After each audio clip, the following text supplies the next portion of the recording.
Good day to you. Now, today I want to talk about tall poppy syndrome. Now, I've lived in New Zealand for 12 years and counting, and although the term has been sort of passed around here and there, I've never really understood or appreciated what that means in societal terms and the impact it has on individuals. So let's look at that. Now, tall poppy syndrome is the idea that everyone is equal. Now, you may say that that's a fair thing to happen, but I found that it goes to the extreme. Now, when we look at history, there are 4 countries in the world where this really is a thing in society. Here, New Zealand, Australia, Japan, and the Netherlands, Scandinavia. What does it mean? Well, it seems to be derived from colonization. So when the settlers from Europe came over here to live in New Zealand and habitate it, they decided that they did not want to have the tier and class system that the UK has, sort of lower, middle, upper class. They wanted everyone to be equal. What that means in sort of colloquial sort of like terms is the servant is as good as his master. Now, if that's literally what it meant, I'd have no problem with that. But here's how it actually pans out. No one dare speak out outside of the norm.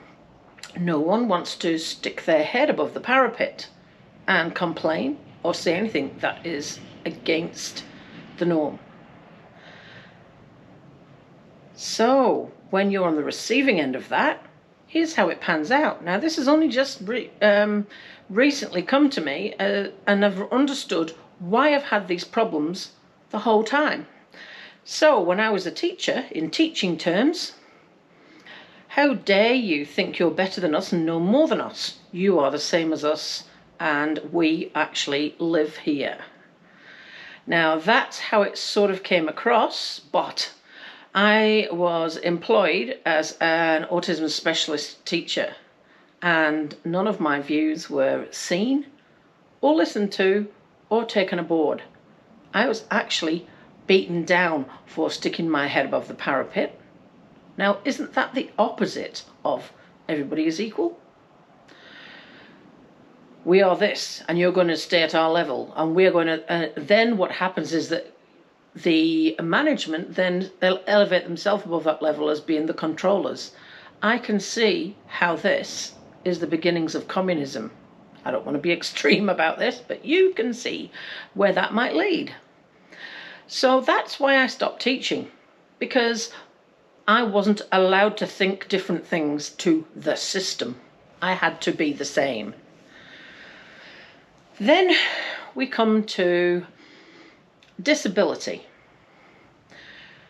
Well, if we talk about general disability in access and, normal day life terms, no one dare speak out. So if you haven't got equal access to anyone that's not disabled to anywhere or anything, no one speaks. How are you? I'm fine. But that's not fine. Again, that is beating the person down for speaking out. That's not bringing the bottom up to make everybody equal class. That's bringing you down to make you the same as us. How are those two things fair? So that's why the disabled sector here in New Zealand really hasn't made much ingrounds, and it's only been in recent years they've actually employed a disability minister. Yeah. Old businesses that have old premises don't have to update their businesses to make them disabled accessible. New businesses do. What? How? How is that fair? Again, we are beating you down rather than raising us up, in my opinion. being punished for speaking out. Then we get to the medical sector. It all now makes sense. Let me tell you why. Well, I went to the first doctor and I said, I think I know what's wrong. How dare you stick up your head above the parapet? How dare you think you're better than us? Everyone is equal. I was ignored. I was ignored 5 times. So that's 4 reinforcements of that view that people might not want to accept, but it actually does happen. Then, waiting lists. Everyone is equal. So that means everyone gets put on the waiting list the same as anyone else. Now, under ordinary circumstances, that is fine.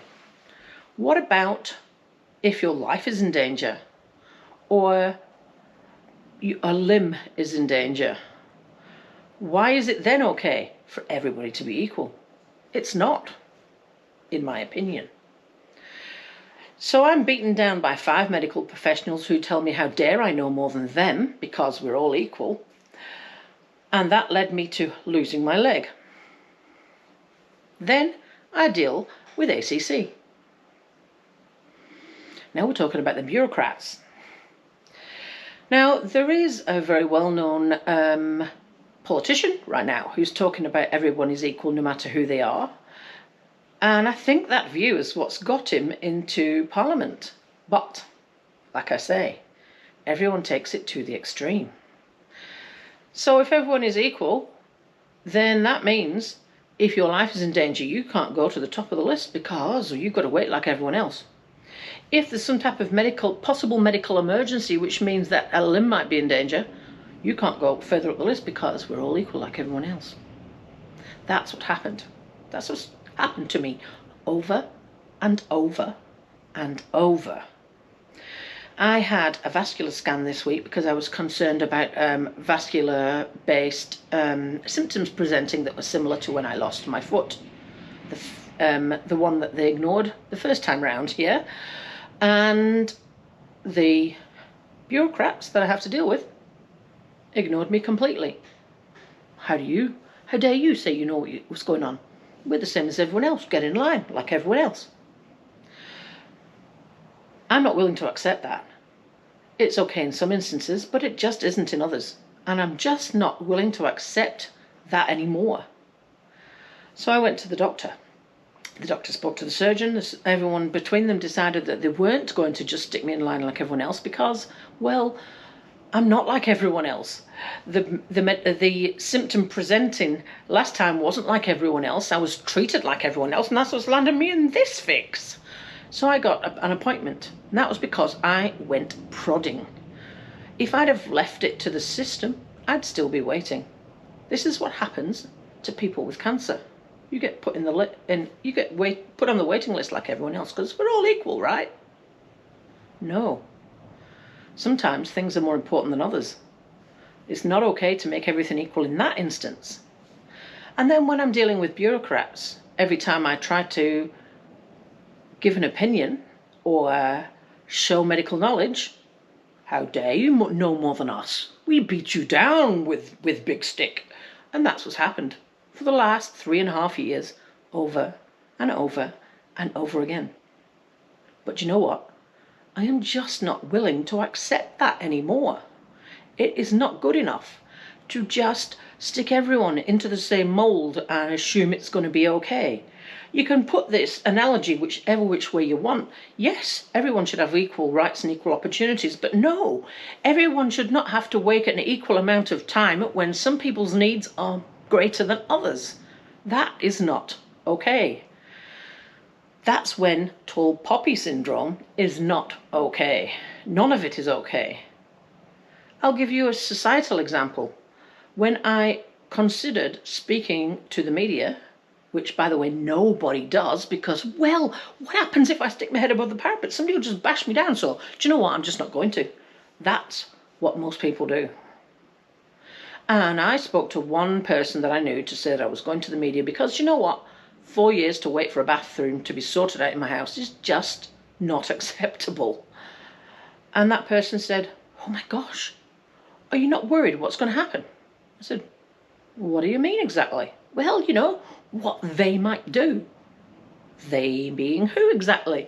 What, the people that are going to bash me down because, well, how dare you have an opinion? Well, do you know what? Some type of reaction would be better than what I've got now, which is no reaction at all. And you know what else? There are some organisations and there are some systems here that only exist because of tall poppy syndrome. And if everyone actually dared to speak out and fight for their equal rights as humans, being, I'm about to die, I should be further up the list than you, there are certain organisations that actually wouldn't exist anymore. And they only exist because of tall poppy syndrome. Many people overseas ask me why it is that I'm not allowed to sue and I'm not allowed to do this and I'm not allowed to do anything, you know, and why I've not had a massive payout, blah, blah, blah. Well, it's written into law, isn't it? Here we go with tall poppy syndrome again. We are going to prevent you legally from speaking out by writing this as a law. That is a deeply ingrained societal flaw, in my opinion. But just think about it for a moment, because, well, if you're a New Zealander, you probably haven't really thought about it like this because, well, you're a New Zealander. It's the only type of system you've ever known. But I come from England, and there is no tall poppy syndrome in England. Nobody is frightened of speaking out or speaking their opinion or fighting for what they believe is their right. Right to live, right to medical care, right to mental health and everything else. They're not afraid of speaking out. And people of New Zealand, by and large, are afraid of speaking out because of tall poppy syndrome. And that alone is what's got me where I am now. But no, I'm not going to accept it any longer.